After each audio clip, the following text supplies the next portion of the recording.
Hi, ഞാൻ സുജാത വിനോദ് ശങ്കർ, ആർട്ടിസ്റ്റാണ്, ഡിസൈനറാണ്.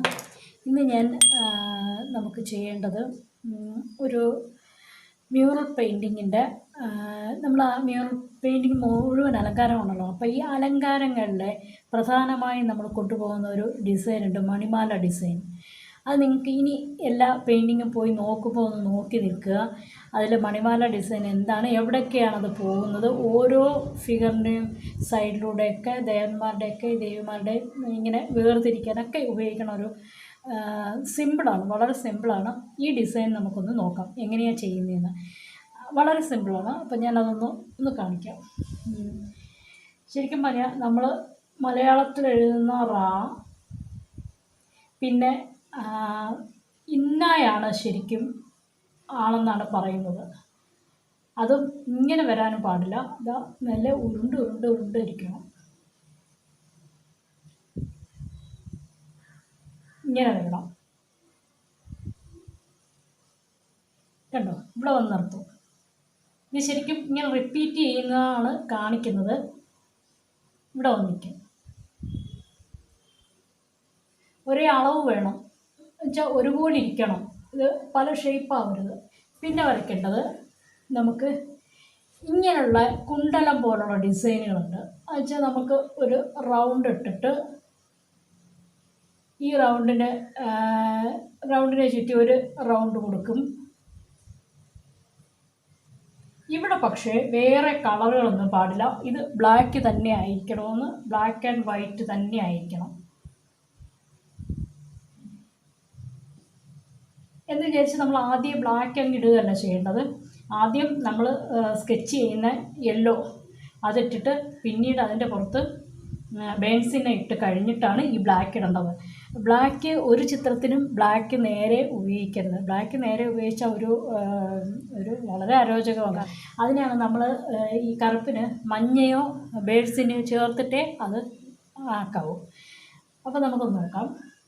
ഇത് ഇട്ട് കഴിഞ്ഞാൽ ഇതിൻ്റെ ചുറ്റും വേറൊരു കളർ കൊണ്ടൊരു ഈ ബേൺസിനെ വെച്ച് തന്നെ ഒരു ഇതൂടെ എടുക്കുന്നത് നല്ലതാണ്. എന്താണെന്ന് ചോദിച്ചാൽ ഇതും ഈ കളറും ബേൺസിൻ്റെ രണ്ട് വശത്തും ഇരുന്ന് അകത്ത് ഈ വൈറ്റ് വരുമ്പോൾ ഒരു ഭംഗിയാണ്.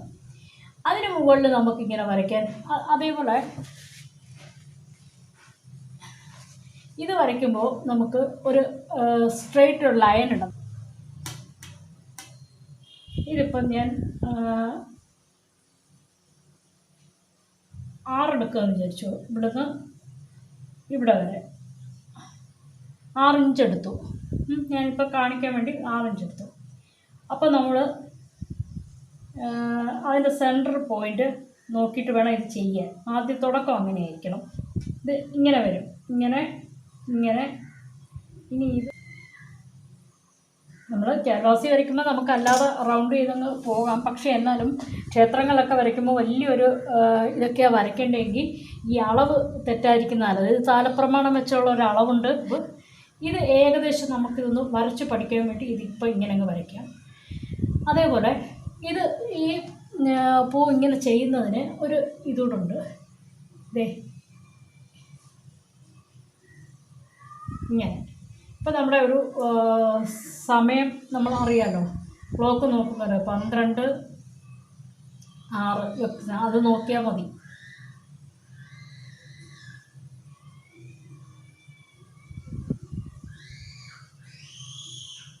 ഇതിൽ ഇവിടെ 2 എണ്ണം വരണം. അപ്പം നമ്മൾ ചെയ്യേണ്ടത് ഈക്വലായിരിക്കണം. ഈക്വലായി ഇങ്ങനെയാണ് പോകുന്നത്. അപ്പോൾ നമ്മൾ ഇവിടെ ഒന്നാവാം, ഇവിടെ ഒന്നാവാം, ഇവിടെ ഒന്നാവാം, ഇവിടെ ആവാം. ഈ റൗണ്ട് ഇട്ട് കഴിഞ്ഞ് നിങ്ങളിത് ചെയ്താൽ മതി. ഇങ്ങനെ ഇരിക്കണം. കണ്ടോ, ഈ ഒരു റൗണ്ട് ആയിരിക്കണം. ഇങ്ങനെ ഒരു റൗണ്ട് കിട്ടണം. നിങ്ങൾ നല്ലൊരു റൗണ്ട് വരയ്ക്കണം. ഞാനിതിപ്പോൾ ഒന്ന് കാണിക്കാൻ വേണ്ടിയിട്ടായിരുന്നേ.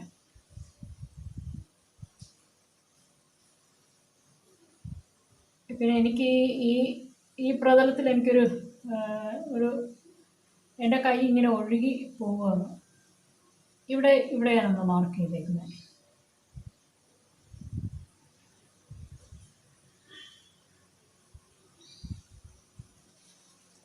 ഇങ്ങനെ വരണം. അപ്പോൾ ഇതൊരു ഒരു അലങ്കാരം പോലെയാണ് ഇതെല്ലാ പെയിൻറ്റിങ്ങിൻ്റെ സൈഡിലും. പിന്നെ ഇനിയുണ്ട് മഷിപ്പൂണ്ട്, പല വിധത്തിൽ മഷിപ്പൂണ്ട്. ഇതിപ്പോൾ ഒരു കുണ്ടലമായിട്ടും യൂസ് ചെയ്യാം. ഇതിൻ്റെ ഡീറ്റെയിൽസിൽ കുറച്ചുകൂടെ നമുക്ക് പോകാം. പക്ഷേ ഇതിപ്പോൾ നിങ്ങളൊന്ന് വരച്ച് പഠിക്കാൻ വേണ്ടി മാത്രം ഞാൻ ഇങ്ങനെ ഒന്ന് കാണിച്ചു തന്നാൽ. ആദ്യം നമുക്ക് ആ റാറ എന്ന് പറഞ്ഞ പോലെ ന വരയ്ക്കണ പോലെ അതൊന്ന് ഒരു ചുനുപ്പുണ്ട് താഴെ, അത് ഇമ്പോർട്ടൻ്റ് ആണ്. കാരണം അതൊരു നമുക്ക് ഡോട്ടിങ്ങിലിടുന്നതാണ്. അപ്പോൾ അതുകൊണ്ട് അത് നന്നായിട്ട് ഒന്ന് വരച്ചെടുക്കുക. ഞാൻ ഇത്തിരി സ്പീഡ് കൂട്ടിയിട്ടിട്ടുണ്ട്, കാരണം നിങ്ങൾക്ക് വളരെ ബോറടിക്കാതിരിക്കാൻ. എന്നിട്ട് നമ്മൾ വെറുതെ ഞാൻ ഇപ്പോൾ ഇതിനകത്തായതുകൊണ്ട് ഞാൻ 2 ലൈനൊന്ന് കൊടുക്കുക. അല്ലെങ്കിൽ നമുക്ക് ഈ കിരീടത്തിൻ്റെ മുകളിലൊക്കെയാണ് ഇത് വരുന്നത്. ഞാനിത് ജസ്റ്റ് ഈ ഒരു ക്യാൻവാസ് ആയതുകൊണ്ട് ഞാനിങ്ങനെ മുകളിൽ താഴെ ഈ ലൈൻ ഇട്ടെന്നേ ഉള്ളൂ. ഇനി നമ്മൾ ചെയ്യേണ്ടത്, ഇതെല്ലാം യെല്ലോ ഓക്കർ എന്നൊരു കളർ കൊണ്ടാണ് നമ്മൾ ബേസായിട്ട് വരയ്ക്കുന്നത്. കാരണം നമ്മൾ പെൻസിൽ മാക്സിമം ഉപയോഗിക്കരുതെന്നാണ് പറയുന്നത്. ഭിത്തിയിലോ എങ്ങും നമ്മൾ പെൻസിൽ ഉപയോഗിക്കരുത്. മാക്സിമം നിങ്ങൾക്ക് പറ്റുമെങ്കിൽ ബ്രഷും യെല്ലോ ഓക്കർ എന്നൊരു പെയിൻറ്റ് മാത്രം വെച്ചാണ് നമ്മളെല്ലാം ചെയ്യേണ്ടത്. ഇപ്പോൾ ഈ എഴുതുന്നതിന് ഞാൻ പെൻസിൽ കൊണ്ടൊന്നും വരച്ചില്ല, ബ്രഷ് കൊണ്ട് തന്നെ. അത് കുറച്ച് നാൾ പ്രാക്ടീസ് ചെയ്താൽ നമുക്ക് എല്ലാവർക്കും പറ്റുന്നതാണ്. അപ്പോൾ അത് നമ്മളൊന്ന് വരച്ച് നോക്കുക. അത് കഴിഞ്ഞ് ചെയ്യേണ്ടത്, നമ്മൾ കുണ്ടലൻ ഡിസൈൻ പോലെ ചെയ്തല്ലോ, അപ്പം അത് നമുക്ക് ചെയ്യണം. അപ്പോൾ ഈ ഒരു ഡിസൈൻ ഇതൊന്ന് ഉണങ്ങുന്നിടം വരെ ഞാൻ മറ്റേതൊന്ന് ചെയ്യുക. ആ കുണ്ടലം ഇത് രണ്ടും ഞാൻ ചെയ്ത് വെച്ചേക്കുക. അപ്പോൾ അതൊന്ന് ബേൺസിനെ കൊണ്ടാണ് ലൈൻ ഇടേണ്ടത്. പക്ഷേ ഈ ബേൺസിനെ എന്ന് പറയുമ്പോൾ ബേൺസിനെ ഒറ്റയൊരു കളറല്ല. ബേൺസിനയിൽ സ്കാർലറ്റിലേക്ക് പിന്നെ ഞാൻ ഇത്തിരി യെല്ലോ ഓക്കറൂടെ ചേർക്കും. 3 കൂടെയാണ് ഞാൻ മിക്സ് ചെയ്യണത്. അപ്പോൾ ഈ മിക്സ് ചെയ്തിട്ടാണ് നമ്മൾ ഒന്ന് ഉപയോഗിക്കുന്നത്. അതേപോലെ ആ തുഞ്ചത്ത് വന്നിട്ട് ഒന്ന് നല്ലോണം ഒന്ന് പോയിൻ്റ് ചെയ്യണം, കണ്ടോ? എന്നാലേ അതിനൊരു ഭംഗി വരും. ഇനി അപ്പോഴത്തേക്ക് ഇവിടെ ഉണങ്ങി. അപ്പം നമ്മൾ ഇതേ ബേൺസിന ഞാൻ പറഞ്ഞ മിക്സ് സ്കാർലറ്റിലേക്കും ഞാൻ ഉപയോഗിക്കുന്നത് യെല്ലോ ഓക്കറും ഞാൻ ഇത്തിരി ഒന്ന് ഉപയോഗിക്കും. വലിയൊരു കടും കളറങ്ങ് മാറും. ഈ ബേൺസിൻ്റെ എന്ന് പറയുന്നത് ഭയങ്കര ഒരു കളറാണ്. അപ്പോൾ അതൊന്ന് കുറയാൻ ചിലപ്പം ഈ സ്കാർലറ്റിലേക്കിന് പകരം കാർഡമം ഓറഞ്ച് ഞാനൊന്ന് മിക്സ് ചെയ്യാറുണ്ട്. അപ്പോൾ ഒരു വലിയൊരു ഡാർക്ക് അങ്ങ് മാറും. ഇതൊക്കെ നമുക്ക് നമ്മൾ വർക്ക് ചെയ്യുന്തോറും നമുക്ക് എന്തെങ്കിലുമൊക്കെ ഇതിൻ്റെ ഏറ്റക്കുറച്ചിലുണ്ടാവാം. നമുക്ക് ഇത്ര റേഷ്യോ ആണ് ഇതെന്ന് പറഞ്ഞ് തരേണ്ട കാര്യമില്ല. ചിലപ്പോൾ 50-50 ആവാം. പക്ഷേ ഇടയ്ക്ക് നമ്മളിങ്ങനെ ഒന്ന് മാറ്റിയൊക്കെ കൊടുക്കും. അത് നമുക്ക് വർക്ക് ചെയ്തുകൊണ്ടിരിക്കുമ്പോൾ മനസ്സിലാവും. ചില ഫിഗർ വരുമ്പോൾ നമുക്ക് ഇത്തിരി ഒരു ഡാർക്ക് വേണമെന്നുണ്ടെങ്കിൽ നമ്മൾ ബേൺസിനെ കൂട്ടിക്കൊടുക്കും. എപ്പോഴും ഈ കളറിനൊരു ചെളിയുടെ കളറാണ്, നമ്മുടെ ചെങ്കല്ലിൻ്റെ കളറാണ് വരേണ്ടത്. ചെങ്കല്ല് നമ്മുടെ മഞ്ഞ കളറുള്ള ചെങ്കല്ല്, 2 കളറുണ്ടല്ലോ, മഞ്ഞ കല്ലുമുണ്ട് ചുവപ്പ് കല്ലുമുണ്ട്. ഒരുപാട് സുഷിരങ്ങളുള്ള കല്ല്. ഈ കല്ലാണ് നമ്മൾ ഈ ഉരച്ച് ഉപയോഗിക്കുന്നത്, ട്രഡീഷണലായിട്ട് ഉപയോഗിക്കുന്നത്. പ്രകൃതിദത്തമായ വർണ്ണം അതാണ്. പക്ഷേ ഇതിപ്പോൾ നമ്മൾ അക്രിലിക് കളർ യൂസ് ചെയ്യാം. അത് വെച്ച് ക്യാൻവാസിൽ വർക്ക് ചെയ്യുമ്പം അതായിരിക്കണം, അത് യൂസ് ചെയ്യുന്നത് നല്ലതാണ്. അതിൽ നിന്ന് ആ കളറിൽ നിന്ന് വ്യത്യാസം അധികം വരരുത്. അതുകൊണ്ട് തന്നെ ഈ കാർഡമം ഓറഞ്ചോ അല്ലെങ്കിൽ സ്കാർലറ്റിലേക്കോ ഒക്കെ നിങ്ങൾക്ക് ഇത് ഉപയോഗിക്കാം. പക്ഷേ ഇതിനെല്ലാം ഒരു ബേസ് യെല്ലോ ഓക്കറായിരിക്കണം. യെല്ലോ ഓക്കർ ആവുന്നത് മാത്രമല്ല, ഈ സ്കാർലറ്റിലേക്കാണ് അതിൻ്റെ നമ്മൾ ഉപയോഗിക്കുന്നത്. ഇനി അതില്ലാന്ന് വെച്ചാൽ നമുക്ക് ഇത്തിരി ലൈറ്റാക്കി ആക്കണമെങ്കിൽ നമുക്ക് അങ്ങോട്ടും ഇങ്ങോട്ടും ഒന്നും അതിൻ്റെ രീതിയൊക്കെ ഒന്ന് മാറ്റുന്നതിന് കുഴപ്പമില്ല. ചിലപ്പം സ്കാർലറ്റിലേക്കായിരിക്കും ഉപയോഗിക്കുന്നത്, ചിലപ്പോൾ ഞാൻ കാർഡമം ഓറഞ്ച് ഉപയോഗിക്കാറുണ്ട്. കാരണം എനിക്ക് ഇത്തിരി ലൈറ്റ് ആവണമെന്ന് തോന്നിയാൽ അങ്ങനെ ചെയ്യും. ഇതൊക്കെ നമ്മൾ വർക്ക് ചെയ്യുന്നതിനനുസരിച്ചാണ് നമ്മൾ ഈ മാറ്റം കൊണ്ടുവരുന്നത്. ഇതിപ്പോൾ നിങ്ങൾക്കിതൊന്നും വേണ്ട. നിങ്ങളിതിപ്പോൾ ആദ്യം ഇങ്ങനെ ഈ ഒരു രീതിയിൽ നമ്മൾ പോവാം. ബേൺസിനെ സ്കാർലറ്റിലേക്കും മിക്സ് ചെയ്ത് ഒരു ഈക്വൽ അനുപാതത്തിൽ മിക്സ് ചെയ്തിട്ട് നമുക്ക് ഇതിൻ്റെ ഔട്ട്ലൈനൊക്കെ വരയ്ക്കാം. ഫില്ല് ചെയ്യുന്നത് യെല്ലോ ഓക്കർ മാത്രമേ ഉപയോഗിക്കാവൂ. വേറെ ഒരു കളറും ആദ്യത്തെ ബേസ് കളറ് എപ്പോഴും യെല്ലോ ഓക്കറാണ്. പണ്ടൊക്കെ ആർട്ടിസ്റ്റുകൾ, കണ്ടംപററി ആർട്ടിസ്റ്റുകൾക്കും മറ്റവർക്കും ആർക്കും അറിയില്ലായിരുന്നു ഇതിൻ്റെ ബേസ് എന്താണെന്ന്, കളറിൻ്റെ. അപ്പോഴാണ് അറിയുന്നത് യെല്ലോ ഓക്കർ എന്നൊരു കളർ മാത്രമേ ഇവർ ഉപയോഗിക്കണമെന്ന്. അല്ലെങ്കിൽ നമ്മളെല്ലാം ഉപയോഗിച്ചിരുന്നത്, പണ്ടൊക്കെ ഉപയോഗിക്കുക നേരെ ഓറഞ്ച് ഉപയോഗിച്ചിട്ട് അതിൻ്റെ മുകളിൽ മഞ്ഞ കൊടുക്കുന്ന ആ ഒരു രീതി ഉണ്ടല്ലോ, അക്രിലിക് കളറിൻ്റെ ഒരു രീതിയിൽ നമ്മൾ ചെയ്തു. അപ്പോഴാണ് അറിയണത്, നമ്മളിത് പഠിച്ചപ്പോഴാണ് നമുക്ക് മനസ്സിലായത്. അത് പഠിക്കാൻ വേണ്ടി മാത്രമാണ് നമ്മൾ ഈ കോഴ്സിന് തന്നെ ചേരുന്നത്. ഇതെന്താണ് ഈ കളറെന്നറിയാൻ അതൊന്നും ഞങ്ങൾക്ക് അങ്ങനെ ഇങ്ങനെ ഒരു മീഡിയ ഒന്നും ഇല്ലല്ലോ, നമുക്കിങ്ങനെ അറിയാൻ. നമ്മളതൊന്ന് ഫില്ല് ചെയ്തു. ഇതിപ്പോൾ ഞാൻ 2 ഡബിൾ ലൈൻ കൊടുത്തേക്കുന്നത് ഇതൊരു ക്യാൻവാസ് ആയതുകൊണ്ട് ഞാൻ അങ്ങനെ കൊടുത്തന്നേ ഉള്ളൂ. അല്ലെങ്കിൽ അത് സ്വതന്ത്രമായാണ് മണിമാല നിൽക്കുന്നത്. ഉണങ്ങുന്നതിന് മുമ്പ് തന്നെ എന്തെങ്കിലും കറക്ഷൻ ഉണ്ടെങ്കിൽ അവിടെ വെച്ച് തന്നെ കറക്റ്റാക്കി പോകണം. അല്ലെങ്കിൽ പിന്നെ ഉണങ്ങിയിട്ട് നമുക്കത് ചെയ്യുന്നതൊരു വൃത്തികേടായിരിക്കും. അതുകൊണ്ട് ഉണങ്ങുന്നതിന് മുമ്പ് എല്ലാം ഒന്ന് നോക്കി ചെയ്തിട്ട് പോവുക. അടുത്തായിട്ട് നമുക്ക് ഇത് ഉണങ്ങുന്ന വരെ ബേൺസിന് എടുത്തിട്ട് നമുക്ക് താഴെ യെല്ലോ ഓക്കർ കൊണ്ട് തന്നെ നമുക്കൊന്ന് ഫില്ല് ചെയ്യാം. എല്ലായിടവും ആ വരച്ച പോലെ തന്നെ ഒന്ന് ഫില്ല് ചെയ്യാം. ഞാൻ അപ്പുറത്ത് ഫില്ല് ചെയ്ത് വെച്ചേക്കുന്നത് അതൊന്ന് കാണിക്കാൻ വേണ്ടി അങ്ങനെ വെച്ചിരിക്കുകയാണ്. ആദ്യം ഞാനിത് റെക്കോർഡ് ചെയ്തപ്പം ആദ്യം വരച്ചതിൻ്റെ ഇതങ്ങ് പോയി, പിന്നെ അത് റെക്കോർഡാകാതെ പോയി. അത് കഴിഞ്ഞ് പിന്നെ ഞാൻ വരച്ചതാണ്. ഇങ്ങനെ കുറച്ച് കുഴപ്പമൊക്കെ വരും കേട്ടോ. നിങ്ങളെല്ലാവരും ഒന്ന് അഡ്ജസ്റ്റ് ചെയ്യണം. ഇങ്ങനെ നോക്കി പഠിക്കുക. ഇതൊന്ന് ഫില്ല് ചെയ്യുക. യെല്ലോ ഓക്കർ ഫില്ല് ചെയ്തു. അതൊന്ന് ഉണങ്ങുന്ന സമയമാകുമ്പോഴത്തേക്കും നമുക്ക് മുകളിലുള്ള മണിമാല ഒന്നുകൂടെ ഒന്ന് നോക്കാം. ഇത് രണ്ടുമാണ് ഈ മ്യൂറൽ പെയിൻറ്റിങ്ങിൽ വളരെ ഇമ്പോർട്ടൻ്റ്. അപ്പോൾ എപ്പോഴും ഇതൊന്ന് ചെയ്ത് പ്രാക്ടീസ് ചെയ്യുക. ഇതൊക്കെ ചെയ്ത് പ്രാക്ടീസ് ചെയ്യുമ്പോഴത്തേക്കും നിങ്ങൾക്ക് നന്നായിട്ട് വരയ്ക്കാൻ നിങ്ങൾ പഠിക്കും. അതുകൊണ്ട് എപ്പോഴും ഒരു ചെറിയ ക്യാൻവാസ് എന്ന് പറഞ്ഞാൽ നമ്മളിപ്പോൾ നിങ്ങൾക്ക് ചെറിയ ചെറിയ ക്യാൻവാസ്, അധികം ക്യാൻവാസ് വാങ്ങാത്തവരാണെങ്കിൽ കടയിൽ ചെന്ന് ക്യാൻവാസ് റോളാണ് കിട്ടുന്നത്.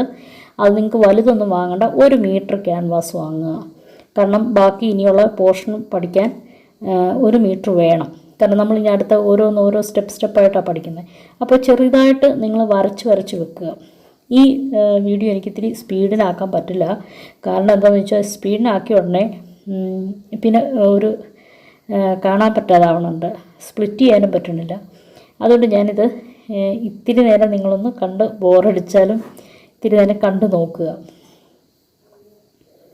ഇനി നമുക്ക് അതെന്താണെന്ന് വെച്ചാൽ അതിൻ്റെ സൈഡ് രണ്ടും ഇപ്പോൾ എവിടെ ഒരു വര കണ്ടാലും അതിൻ്റെ അപ്പുറവും ഇപ്പുറവും നമുക്ക് ബേൺസിനെ വരച്ചിട്ട് നടുക്ക് യെല്ലോ പോർഷൻ വിട്ടിരിക്കണം. അതേപോലെ അത് ആദ്യം ഒരു വര വരച്ചിട്ട് വെള്ളത്തിലൊന്ന് മുക്കിയിട്ട് അതൊന്ന് മെർജ് ചെയ്തെടുക്കണം. അപ്പം ഇതിനകത്ത് ഇത്തിരി ബ്ലാക്ക് കളർ നമുക്ക് കൊണ്ടുവരാൻ പറ്റുന്നൊരു സ്ഥലമാണ്. അവിടെയാണെങ്കിലും ഈ ബേൺസിനെ അങ്ങ് ഉപയോഗിക്കണം. ഇത് നമ്മൾ ആ ഷെയ്ഡ് കൊടുക്കാൻ പോകണം.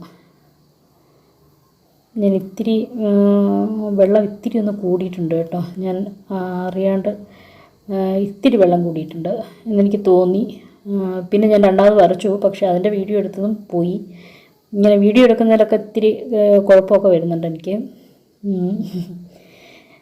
ഇനി അതങ്ങനെ ഫുൾ വരച്ച് പോവുക. അത് നമുക്കവിടെ വെച്ച് അത് നിർത്താം. അതൊന്ന് ഉണങ്ങട്ടെ. ഇനി നമുക്ക് ഈ ബ്ലാക്ക് ഇടുന്നത്, ഇപ്പോൾ ഈ ആദ്യം വരച്ച ആ പൂവിന് ബ്ലാക്ക് ഇടുന്നത് എങ്ങനെയാണെന്ന് നോക്കാം. ഇതിന് ഞാൻ ബ്ലാക്ക് മാത്രമാണ് പെയിൻ്റ് എടുത്തേക്കുന്നത്. ബ്ലാക്ക് പെയിൻറ്റിൽ നമുക്ക് ബേൺസിനെ ഇത്തിരി ഒന്ന് കലക്കിയ ഈ ബ്ലാക്കിൻ്റെ ആ ഒരു വലിയൊരു കളർ അങ്ങ് മാറും. പിന്നെ നമ്മൾ വരയ്ക്കുന്ന ഇതിനകത്ത് തന്നെയാണ് ശരിയാ, എന്നാലും അത് എപ്പോഴും ബ്ലാക്ക് ഒറ്റയ്ക്ക് വരയ്ക്കരുത്. ഇത്തിരി ഒന്ന് എന്തെങ്കിലും മിക്സ് ചെയ്ത് വരച്ചാൽ ആ ഒരു വലിയൊരു എടുപ്പങ്ങ് മാറിക്കിട്ടും. അപ്പോൾ നമുക്ക് ഇതിവിടെ വെച്ച് നിർത്താം. എല്ലാവരും സബ്സ്ക്രൈബ് ചെയ്യണം, എല്ലാവരും കാണണം, എല്ലാവരും വരയ്ക്കാൻ നോക്കണം. Okay, thanks.